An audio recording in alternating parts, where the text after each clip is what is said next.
Olá, tudo bem? Está no ar mais um episódio do Diálogo 360. Obrigada a você que está sempre por aqui aguardando o dia de divulgação comigo e que vem junto conosco nessa jornada de aprendizado a cada entrevista, né? O tema de hoje é bastante curioso e interessante. A gente deve saber mais sobre ele, que são as metástases cerebrais, e hoje com foco aqui em tumores de mama.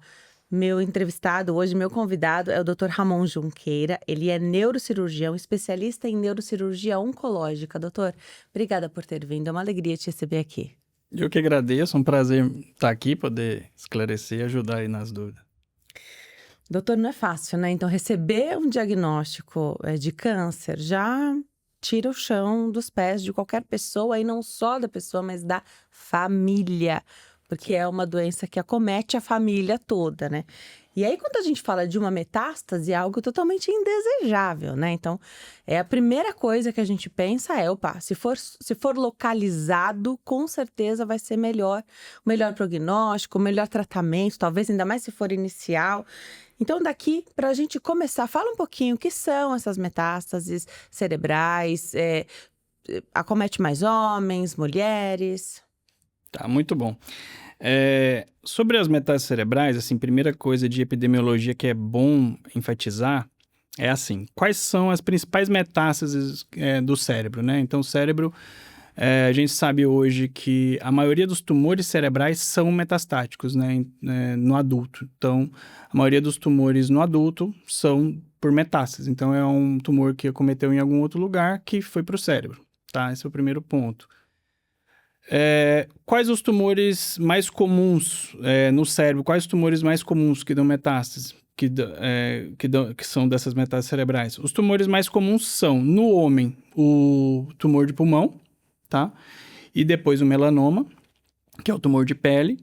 E na mulher, em primeiro lugar, passa na frente o tumor de mama, né?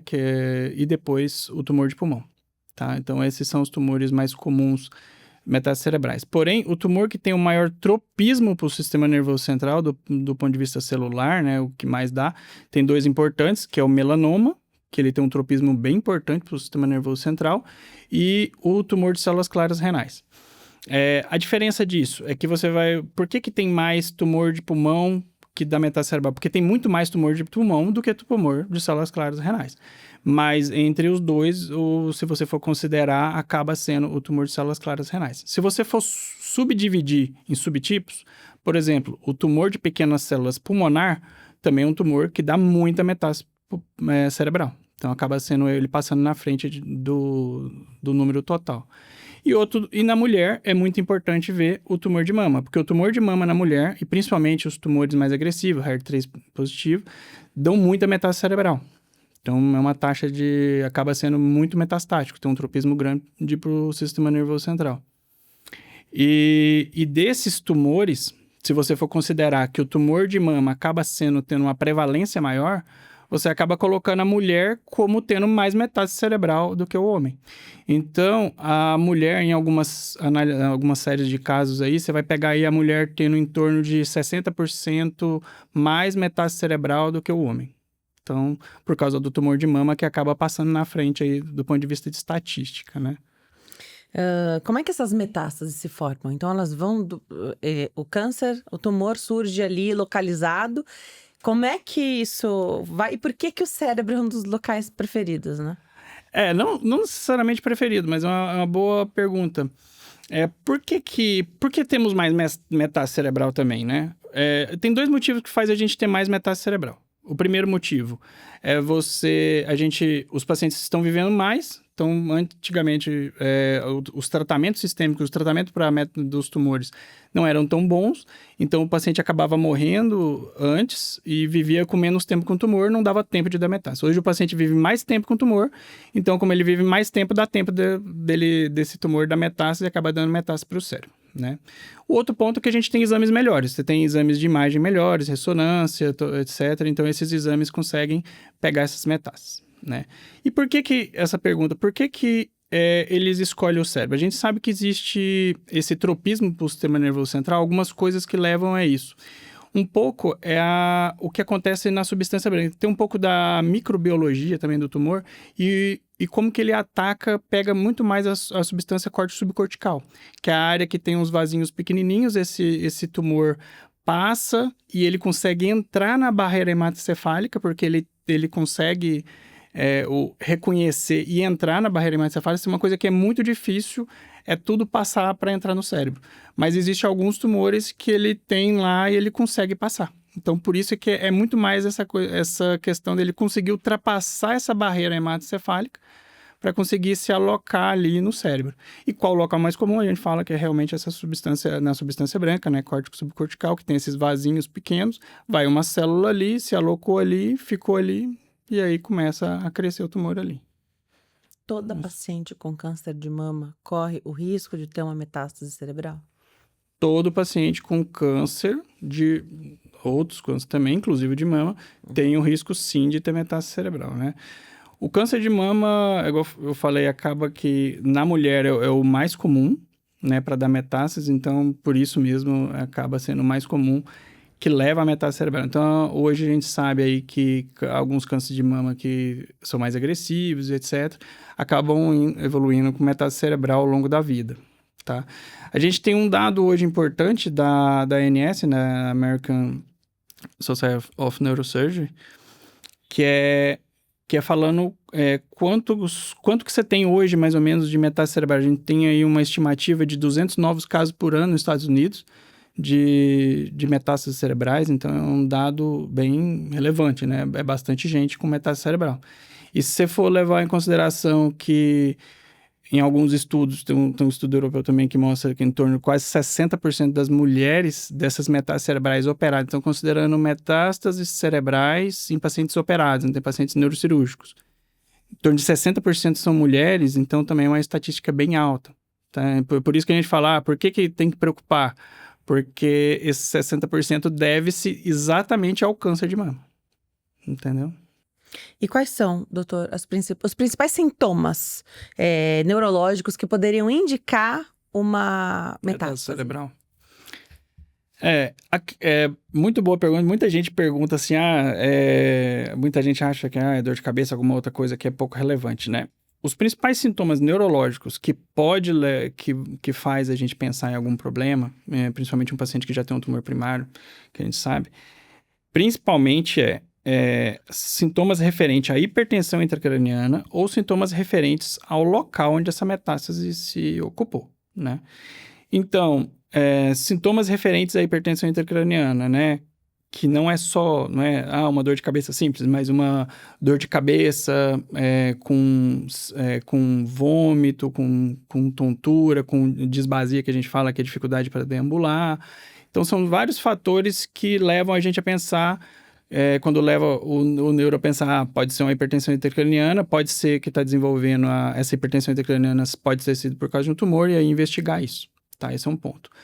Outro ponto é o local onde ele pegou no cérebro. Então, se ele ficou no cérebro, num local onde ele é responsável pela área motora da mão, por exemplo. Então, o cérebro, existe uma área específica para cada coisa. Então, existe um tumor que é na área específica da mão, na área motora da mão. E aí, a pessoa vai ter uma dificuldade de movimentar a mão. Então, um paciente que tem uma dificuldade de movimentar a mão, alguma coisa, fala, tinha um tumor, pode ser um tumor? Pode, tá? Outra coisa muito comum, quando o tumor é em região lobo temporal, frontal, é muito comum começar com crise convulsiva. Então, o paciente começa a ter crise convulsiva, vai ver, faz um exame de imagem, descobre uma metástase cerebral. Também é outra coisa relativamente comum. Tem outros casos menos comuns, mas que acontece. Ontem eu operei um caso interessante de uma paciente que tinha um tumor e era uma metástase frontal. O paciente estava passando com um psiquiatra, só exemplificando para você ver como que pode ser variável esse sintoma. O paciente estava passando com um psiquiatra, com alterações psiquiátricas, várias alterações psiquiátricas, foi questionado, foi trocado medicação, e aí no que foi trocada a medicação dela de novo, ela piorou, teve um rebaixamento de nível de consciência, né? Ficou mais confusa, sonolenta, etc. Deu entrada no pronto-socorro, foi fazer uma tomografia e descobriu um tumor frontal grande, tá? grande, cístico, e aí, que depois a gente descobriu aí ser metastático. E aí operou, deu tudo bem, ainda bem, deu tudo certo, graças a Deus, mas assim, querendo ou não, foi um paciente que não tinha sido feito o diagnóstico exatamente porque estava pensando num quadro psiquiátrico. Por quê? Porque teve muita alteração comportamental. Então, alteração comportamental também é importante quando está tendo uma alteração muito fora do padrão daquela pessoa, né? Uma alteração da fala ou da linguagem também. Até vendo por esse caso que ela não sabia que tinha um tumor primário, é importante saber. A gente sabe que hoje, em torno de 10 a 15% de metástase cerebral, o paciente não tinha o tumor primário diagnosticado. Então, é uma porcentagem relativamente alta. Então, a gente sabe assim, vamos supor, a pessoa às vezes aparece para a gente já com a metástase cerebral. A gente olha, fala, olha, não sei se é metástase, não sei se é um tumor primário do cérebro, vamos investigar. Faz um check-up, né, tomo de tórax, etc. E a maioria a gente acaba achando em algum outro foco. E a gente sabe que aquilo ali provavelmente era uma metástase. E a partir daí começa a tratar o tumor primário. Sim, aí, às vezes, igual nesse caso, o paciente chega muito grave, com hipertensão intracraniana, grave, ela rebaixou, ficou muito grave, a gente acaba tendo que operar primeiro, né, operar o cérebro primeiro, tirar o paciente da urgência, salvar o paciente e aí depois investiga aí de tentar fazer quimioterapia, radioterapia, etc. Tá no radar de quem tá acompanhando os pacientes oncológicos a questão neurológica? Sem dúvida. Tá no radar, né? Sem dúvida. Os oncologistas sempre têm, e para cada tipo de tumor existe hoje um guideline, uma coisa específica, né? Que vai mudando aí de acordo com o que o pessoal da oncologia vai fazendo.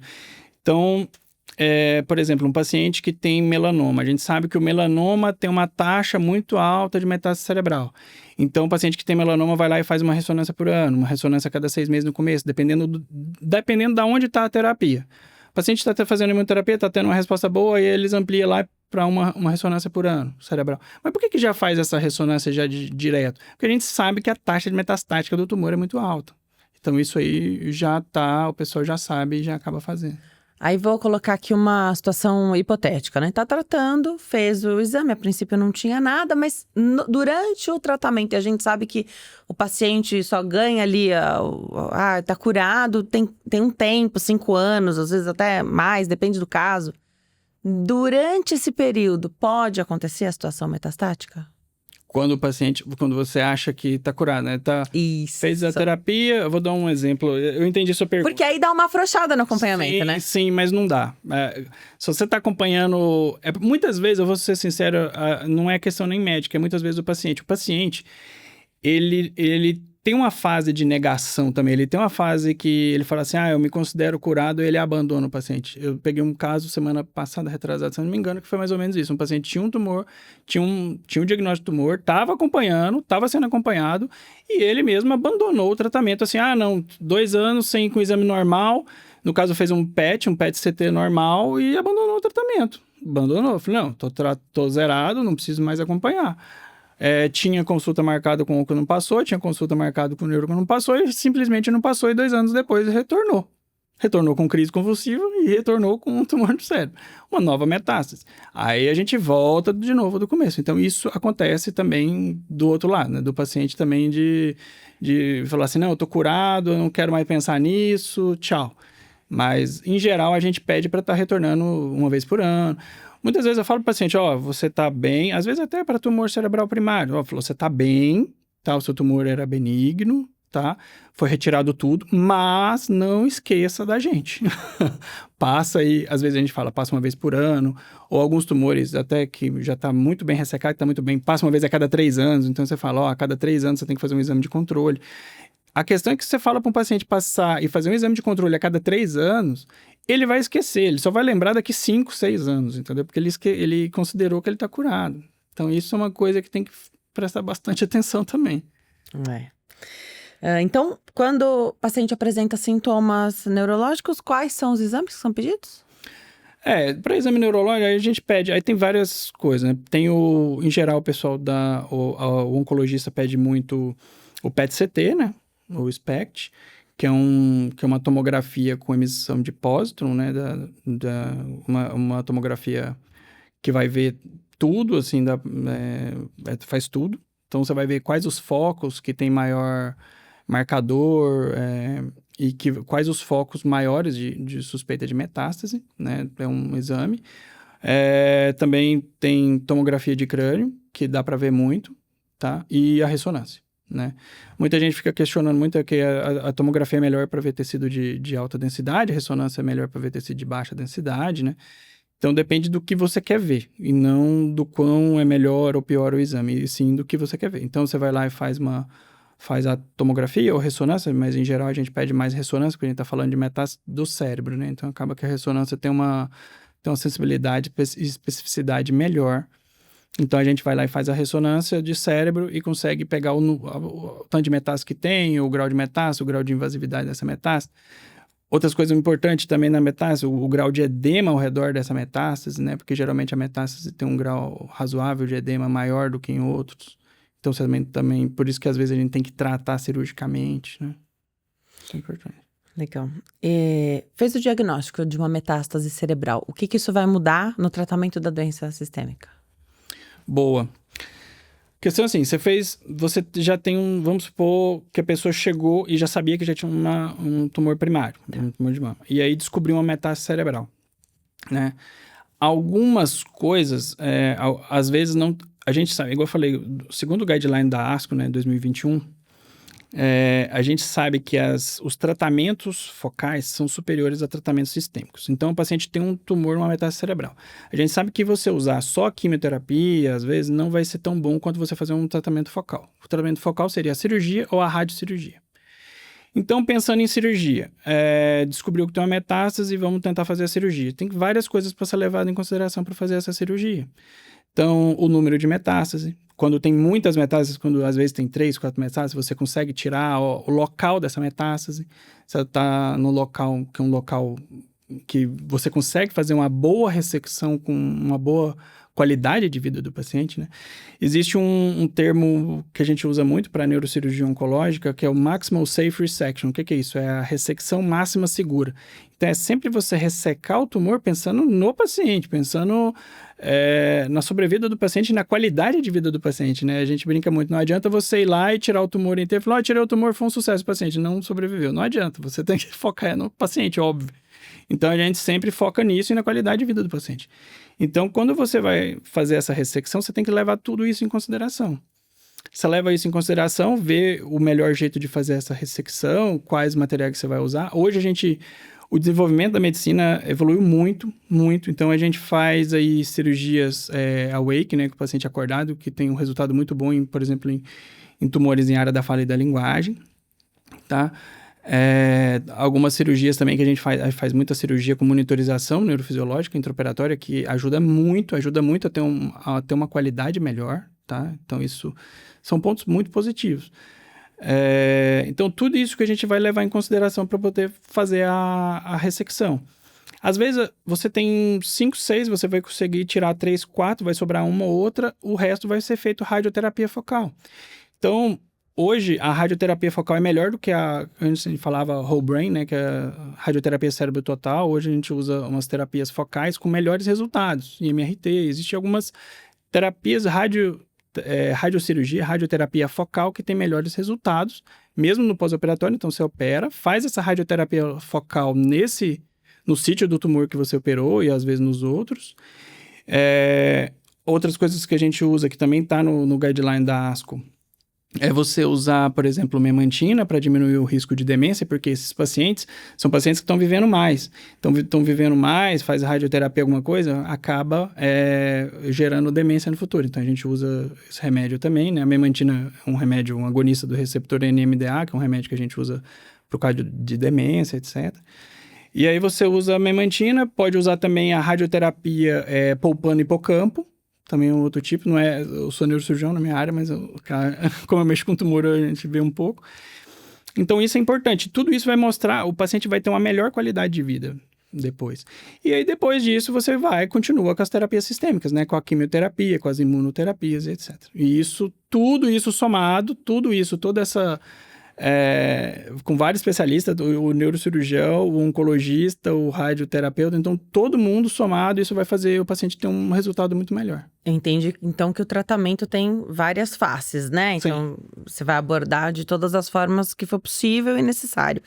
Mas dá pra dizer que na maioria das vezes, ou quase todas as vezes, a cirurgia vai se fazer necessária? Sim, a maioria. A maioria vai fazer. É igual eu falei, acaba que você vai ter que fazer a cirurgia para poder descomprimir, ou para poder ajudar. Mesmo que não seja uma coisa que vai resolver 100%, mas vai resolver 80%, vai resolver bastante. E aí, importante é saber localização, vai falar Sim. muito sobre quão complexo vai ser isso, e tamanho. E tamanho também. No cérebro, tem uma coisa que eu gosto de falar muito, que não é só o tamanho. Se você tem um tumor muito grande, igual essa paciente que eu te falei que eu operei agora. Ela tinha um tumor frontal muito, muito grande. Se eu não me engano, acho que media 8, 7 centímetros. Muito grande, entendeu? É um tumor muito grande frontal. Por que cresceu tanto? Às vezes cresceu porque exatamente era num local que conseguia crescer. Que demorou a aparecer sintoma no frontal.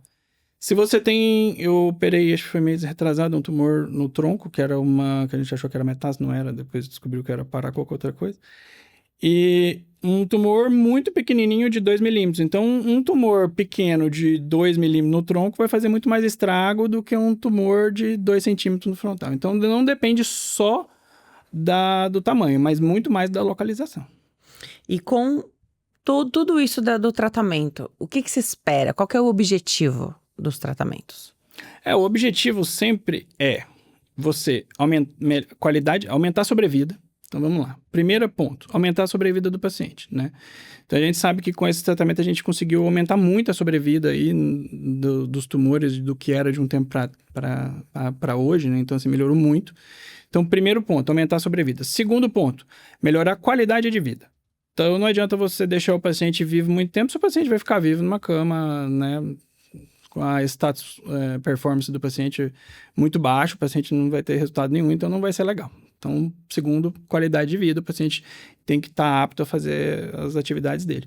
Segundo, tempo de recidiva, né? Que a gente fala que é o tempo de voltar a ter metástase, voltar a aparecer de novo. Então, isso é importante. Então, você fazer uma terapia que você vai tirar o máximo de tumor, você vai chegar próximo de uma cura, não é uma cura, mas próximo disso, e vai demorar muito para recidivar, a taxa de recidiva vai demorar muito. Então, isso também é importante.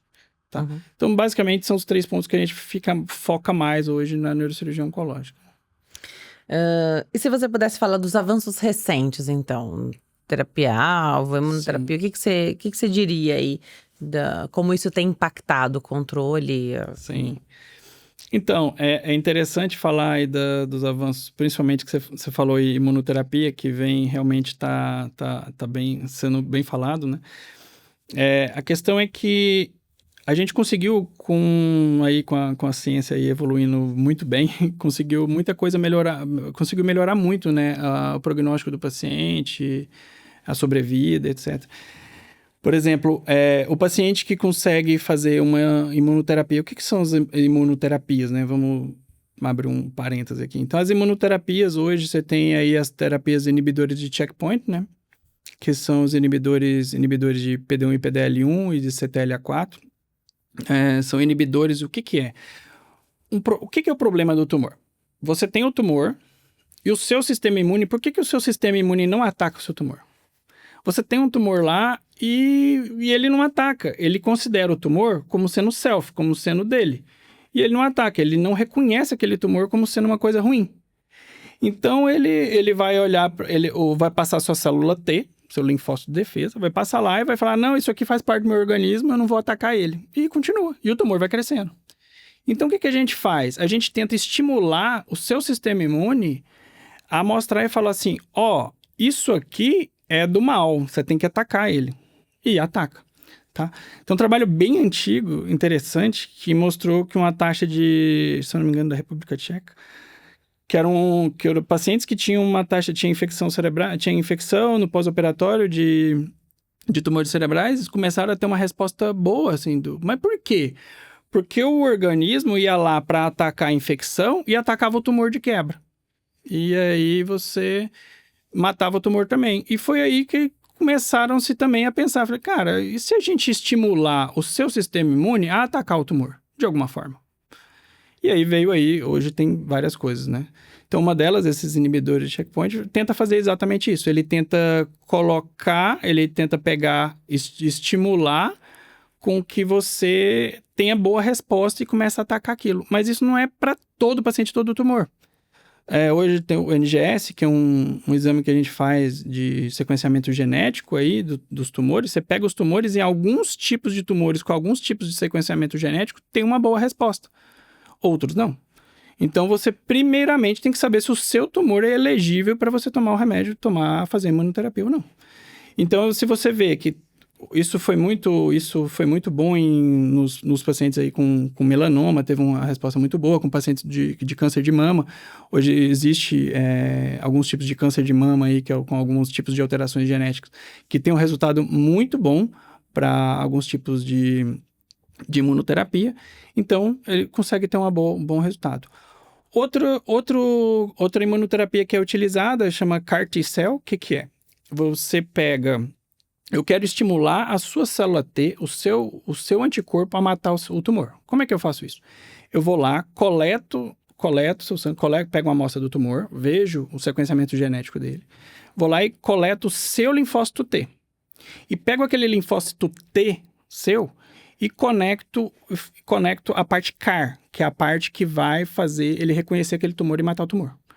E aí eu injeto em você de novo.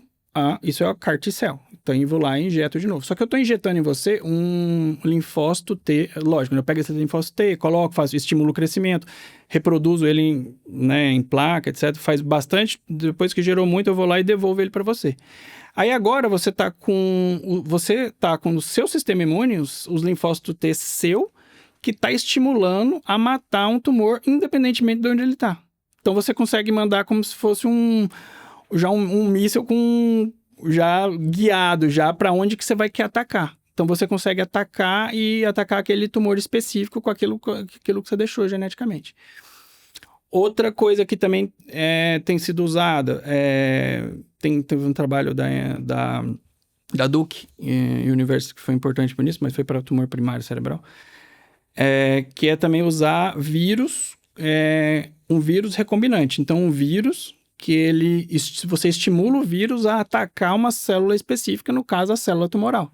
Você pega o vírus e estimula ele, por engenharia genética, consegue fazer um vírus estimulado a atacar uma coisa específica que você consegue. Então, são vírus o quê? São vírus que têm um tropismo para o sistema nervoso central, que você tem que fazer isso, né? No caso, no tumor cerebral. Então, tem que ser um vírus específico para um tropismo para aquela célula específica. É outra coisa que é utilizada.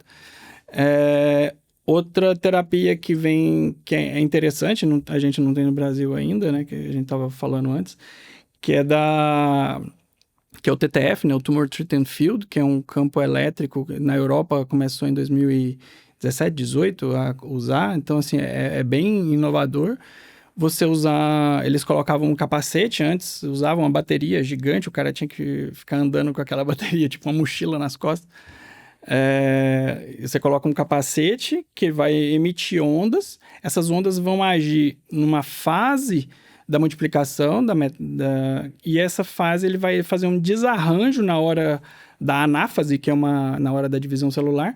Vai fazer um desarranjo e vai fazer com que as células não se multipliquem e morram. E aí você acaba diminuindo muito a taxa de crescimento aí do tumor. E assim, para quando saiu esse TTF, né, Novocure, que é o nome comercial. Então, quando saiu esse TTF, há muito tempo atrás, assim, uns 17... No Brasil, infelizmente, a gente não tem. Lá para 2017, 2018, começou fazendo nos Estados Unidos, usou para o cérebro e depois foram usando para outros tipos de tumores. Agora já tumor de pulmão, etc. No ano passado, que eu fui no congresso, a gente estava conversando com o pessoal lá e mostrando como que mudou, como que melhorou. Então, assim, as placas diminuíram, melhoraram, agora eu uso umas placas menores, só que o paciente tem que rapar a cabeça, tem que ficar com aquela placa na cabeça o tempo todo. Uhum. Quanto tempo utiliza? É quase 24 horas por dia, em torno de 20, 22 horas por dia, é bastante tempo. Mas só de você pensar que você vai ter um aumento de sobrevida dependendo de um tumor cerebral maligno, que tem uma taxa de sobrevida média de 14 meses, subir para 16 meses, vai subir aí 2, 3 meses a mais com qualidade de vida, talvez isso valha a pena, entendeu? Então, mas também, infelizmente, nem dá para falar muito, porque não tem muito no Brasil também, ainda. Mesmo assim seria caro, né? Mesmo assim, seria absurdamente caro. Caro. Mas vem assim, caiu bastante, igual eu falei, caiu muito o preço, né, assim, do que era para hoje, e melhorou muito. Antes era uma mochila gigante, agora é uma malinha pequena, a bateria. Então, tudo que vai melhorando a tecnologia acaba... Você falou de fatores importantes, né? Então, aumentar a sobrevida. Você falou, 2 meses, né? Mas com qualidade. Com qualidade. Com qualidade, né? Então, esse fator qualidade é muito importante quando a gente fala, né? E a gente também tem que saber chegar no final, né? Quando a gente chega num ponto que tá difícil, que a gente não consegue muito mais, tem que virar para a família, né? Explicar, falar, olha, foi tentado tudo isso, o que nós vamos fazer? Sempre focar na qualidade de vida. Até o povo pensa muito em cuidado paliativo, pensa só no final. Não, a gente tem que pensar cuidado paliativo em cuidado da qualidade de vida desde o começo da doença. Então, assim, o paciente está lá atrás, está ruim por algum motivo, está tendo crise convulsiva, vamos tratar a crise convulsiva, está com enjoo, muito enjoo, tratar o enjoo. Tá? Então, a gente sempre dá qualidade de vida para o paciente. Tá? São várias coisas hoje aí que a gente vê que ajuda bastante na qualidade de vida. E o paciente vivendo mais tempo, ele até sente mais vontade, vivendo melhor e dessa forma, ele sente mais vontade de lutar contra o tumor também. Entendeu? Isso é muito importante. As doenças oncológicas têm uma questão que é assim, você já tem a doença, mas você não tem o diagnóstico, então sua vida tá normal, tá vivendo bem, alegre, feliz, tá tudo certo. No dia que você faz o diagnóstico, pronto, o teto desabou. E quando você começa a fazer o tratamento, que normalmente é quimioterápico, enfim, você fica muito mal, porque a quimioterapia não mata só as células do câncer. Sim. Então a pessoa pensa, mas eu tava melhor antes de começar a fazer o tratamento. Mas eu tava doente, então sem o tratamento, com certeza não ia dar certo, né? Sem dúvida. Isso é um fator importante que o paciente acaba abandonando também o tratamento, né? Até por causa da qualidade de vida. Então, assim, o paciente fala, eu não quero tomar essa quimioterapia. Por isso também esses imunoterápicos, não que a imunoterapia hoje em dia, não que isso seja... É muito bom, mas que seja a melhor coisa, porque não vai dar efeito colateral. Vai dar um pouco de efeito colateral, sim. Alguns ainda têm efeito colateral. É muito menos do que a maioria dos quimioterápicos, tá? Mas ainda tem efeito colateral. Mas isso, sim, é um fator importante. E outro fator importante até, falando de neurocirurgia. Antigamente, você falava, tem um tumor no cérebro, vamos operar. Isso é o medo de todo mundo. Então, quantas vezes a gente não escuta isso em consultório? Fala, nossa, doutor, mas eu não sei, se eu não quero operar, eu não quero, porque senão eu vou ficar vegetando. Eu falei, não, mas o nosso foco não é esse. Nosso foco não é esse. O nosso foco é te operar para você ficar bem. Pode acontecer, infelizmente pode, né? Medicina não é uma ciência exata, a gente é uma ciência biológica, a gente trabalha com probabilidade, tudo é probabilidade. Então, assim, pode acontecer de não ter um resultado tão bom quanto a gente queria, mas a gente sempre vai focar no melhor resultado. Então, a gente sempre vai focar em operar e te deixar com qualidade de vida. Então, por exemplo, que eu falei lá atrás sobre fazer uma neurocirurgia com monitorização, ou com, às vezes, awake, né, com o paciente acordado. Eu tive um professor, Dr. Marcos Maldaon, que eu adoro, ele foi meu professor, eu aprendi muito com ele lá do CIRI. E que a gente vi bastante com ele lá, né, fazer a Wake, e assim, o resultado é muito bom, entendeu? Então, assim, a gente consegue fazer um resultado muito legal com o paciente com a melhor qualidade de vida. Então, às vezes a gente operava com o paciente acordado, tinha um resultado melhor, o paciente já saía da sala de cirurgia, às vezes conversando, às vezes saía com um pouco de sedação, e no dia seguinte o paciente estava muito melhor, entendeu? O resultado é muito melhor. Então, a gente tenta focar isso. Eu sei que a maioria dos pacientes tem muito medo, né? Tem um tumor cerebral, socorro, agora que eu vou morrer, eu não vou querer operar, porque senão depois eu vou ficar numa cama vegetando, eu não quero isso. Ninguém quer, a gente também não quer. O que eu menos quero é isso, entendeu? Então, a gente vai focar em tentar dar uma qualidade para o paciente ficar bem. Só que à medida que o tumor vai avançando, à medida que a doença vai avançando, muitas vezes fica muito difícil no final, né? Então, assim, às vezes quando chega uma doença muito avançada, a gente também coloca isso na mesa para o paciente e fala, olha... Nesse momento que você já operou uma vez, já operou duas, ou operou umas 2 vezes, já fez químio, radioterapia, etc., apareceu uma nova metástase em um outro local, de difícil ressecção, o paciente já está mais consumido, já está mais fraco, será que vale a pena? Às vezes não vale. Então, isso a gente sempre tem que colocar, a gente sempre coloca isso para as famílias e para o paciente também. né? De falar, olha, às vezes, nesse ponto que a gente está aqui, talvez seja melhor a gente focar melhorar aqui a terapia sistêmica, né? Quimioterapia, às vezes não dá para usar também e tal, então tentar só dar a medida de conforto, deixar remédio para o paciente não sofrer, porque o mais importante é o paciente não sofrer. Né? Se você chegou no final, foi tentado tudo, foi feito tudo, chegar no final, você não pode morrer sofrendo, pelo amor de Deus. Né? Então você tem que ter uma qualidade de vida mesmo no final da vida. A gente não tá muito preparado para falar de finitude, né? Sim. Pra falar do final, ninguém tá. E na verdade é que a gente não sabe quando vai ser o final, né? Exatamente. Você pode estar doente ou não, mas a gente não sabe quando é o último dia, né? Qual é o último momento, a gente não sabe. Mas o importante é não morrer antes da hora, acho que é isso que você tá falando, né? Sim. Tá no tratamento, tá ali, tentar tudo que tá disponível, né? Você falou das várias frentes de tratamento, e aqui acho que vale a pena também falar da importância de um nutricionista. Sim. Um psicólogo, porque essa parte mental, tem gente que naturalmente já encara a vida de um jeito mais leve do que outras pessoas. Sem dúvida. Eu sei que um diagnóstico como esse é terrível, ninguém pode ter a melhor saúde mental do mundo, assim, abala, né? Mas existem pessoas que, mesmo nessa maior adversidade, acabam encarando de um jeito que as outras pessoas acabam admirando ainda mais, né?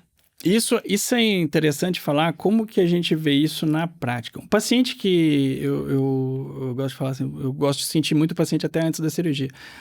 Conversar com o paciente antes da cirurgia, ver paciente que às vezes a gente vai operar antes da cirurgia, fala, olha, seu tumor é complicado, é um tumor difícil, eu explico tudo, olha, né, tem os riscos, mas a gente vai fazer de tudo. Aí o paciente fala, não, doutor, eu tô tranquila, eu confio no senhor, não sei o quê, não, eu tô tranquila, isso aqui não vai dar nada, eu sei que eu vou ficar bem. Aí até você fala, nossa, não, mas é um tumor complicado, né? É uma coisa complicada. E você faz a cirurgia e vai muito bem, o paciente tem uma resposta ótima, porque o paciente realmente confia, ele acredita que vai dar certo, ele se esforça mais e realmente dá mais certo. E já tem pacientes que às vezes é uma cirurgia até, entre aspas, mais tranquila, e você pega e fala para o paciente, é mais tranquilo, não precisa... né? Acho que vai ser tranquilo e tal, mas o paciente às vezes até muito pessimista fala, não sei, não acho que não quero mais, eu não quero mais fazer isso, não quero fazer nada, e você se esforça muito e às vezes o seu paciente não se esforça. E aí isso é ruim, porque aí acaba tendo um resultado pior mesmo, e isso acontece, a gente vê isso acontecer muito na prática aí do dia a dia. A mente é poderosa, né? Poderosa, o pensamento positivo, enfim, eu acho que tudo acaba influenciando. É muito bom. Então, perspectiva, se você pudesse falar das perspectivas, você falou do que tem pelo mundo. Mais modernos. E eu acho que é importante falar, vocês, neurocirurgiões, vocês viajam, vocês estão atualizados, vocês trocam muito. Então, a informação com médicos de outros países. E vocês têm isso, né? Porque é tão difícil até escolher a especialidade, né? Em neurocirurgia oncológica. Não é fácil, né? Então, existe essa vontade de oferecer para o teu paciente tudo o que for possível, né? Sem dúvida, sem dúvida. E não é fácil, é um investimento também da carreira, né? Mas acaba que a gente faz isso meio que automático, né? Eu falo que às vezes a especialidade escolhe a gente, né? Não a gente escolhe. Não sei, vai muito automático. Você gosta e você vai, e vai fazendo e vai... Acho que a questão é essa, vai fazer... Eu igual quando a gente tava conversando, né, de congresso e tudo, você acaba indo... Eu não sei, acho que eu vou mais pela curiosidade mesmo. Curiosidade, eu vou falar, não, mas será que tem coisa melhor nisso? E nisso a gente vai investigar, porque é curiosidade mesmo de querer oferecer uma coisa melhor para o paciente. Porque também é muito chato o paciente chegar, e assim, eu me sentiria muito mal, né? Chegar e falar assim, mas não dá para fazer outra coisa? Eu falei, não sei. Não, você tem que falar, não, dá para fazer. Até onde você vai? Até onde você quer ir? Então, você tem que saber o que você vai oferecer para o paciente, entendeu? Então, eu falo muito isso quando o paciente chega, eu falo, não, eu tô disposto a ir aonde você quiser. De todos os aspectos, tanto da disposição quanto da parte financeira. Sim, exatamente. Nós estamos falando de tudo aqui. De tudo. Então, isso é uma coisa que eu falo, o paciente chega e fala assim, eu tô aqui para te ajudar, eu tô do seu lado. Então, você tem que ir me contando as coisas, me contando até onde você quer ir, até o que você quer fazer. Então, olha, agora eu sinto que não dá mais, não dou conta de repetir. Até de fazer uma nova cirurgia. Doutor, eu não quero mais, não dá. Porque às vezes o paciente já tá com muita comorbidade, já tá com muita coisa. Eu falo, não, tudo bem, eu tô aqui para te ajudar, a gente vai até onde você quiser, no que você quiser. Então, a ideia é essa mesmo. Você falou de comorbidade, né? Quais são os aspectos que podem prejudicar muito os tratamentos que são protocolares, né? Então, de repente, você tem um tratamento, é protocolo, e nesses protocolos vocês já estimam uma chance de cura ou um tempo de sobrevida, mas que a condição, às vezes, daquele paciente não favorece. O que seria? Mas tem vários. Aí são várias comorbidades, né? Então, assim, paciente, às vezes, muito idoso, com insuficiência renal, com diabetes, com obesidade, com várias coisas que vão levar aí a ter uma pior resposta. O paciente no pós-operatório acaba ficando mais tempo na UTI, acaba ficando pior. Então, assim, são vários os fatores aí de comorbidades que pode levar a um pior. Mas, sem dúvida, se você operar um paciente que não tem nenhuma comorbidade, é uma outra doença, né? Então, que você não tenha nenhuma outra doença que descobriu aquilo, é lógico que o resultado acaba sendo melhor do que um paciente que tem várias outras doenças associadas, né? Para terminar, se pudesse deixar um recado, uma mensagem para quem está nos assistindo, de repente é o paciente oncológico ou é o familiar, tanto desse alerta de fazer, né, todos os exames e de checar se não há metástases cerebrais, ou se já há o diagnóstico, porque eu comecei falando isso, né? Não é só o paciente. Ali, quem está com você, quem quer caminhar de mão dada com você, doutor, não é só a pessoa que está doente. É a família. É a família toda. É verdade. Eu acho que o principal é não ter medo do seu diagnóstico. É enfrentar o seu diagnóstico, enfrentar e lutar para você sair bem, né? Para a pessoa ficar bem, o seu familiar ficar bem. O principal é não desistir. Acho que não desistir nunca. Sempre tentar estar lutando para ter a maior sobrevida e maior qualidade de vida, né? Então isso é importante. Muito legal. Adorei esse bate-papo, doutor. Vou deixar já os seus contatos aqui, tua rede social. Mas antes, quem vem aqui numa entrevista comigo leva para casa um mimo da farmácia de manipulação Empório Magistral para você que tem aí um manipulado, que tem um médico ou nutricionista pede um orçamento lá na Empório. 11 50 89 5123, manda mensagem ou liga mesmo. Uma equipe de farmacêuticos à disposição para tirar suas dúvidas aí sobre o que você precisar. No Instagram, @Empório Magistral, e o site www.emporiomagistral.com.br. Obrigada, Empório, pela parceria. Doutor, eu adorei aprender com você, te entrevistar. Vou deixar aqui seu contato, que é @Dr. Ramon Junqueira, do jeitinho que tá escrito na sua tela. @Dr. Ramon Junqueira, lá no Instagram. E lá tem todos os contatos que você pode precisar. Doutor, atende aqui em São Paulo, né? Atendo Jundiaí e algumas outras cidades ali da região. Ótimo, ótimo. Muito bom, doutor. Adorei te entrevistar, doutor. Obrigado. Obrigada por ter vindo, viu? Obrigada a você que escolhe nos assistir e aprender aqui conosco.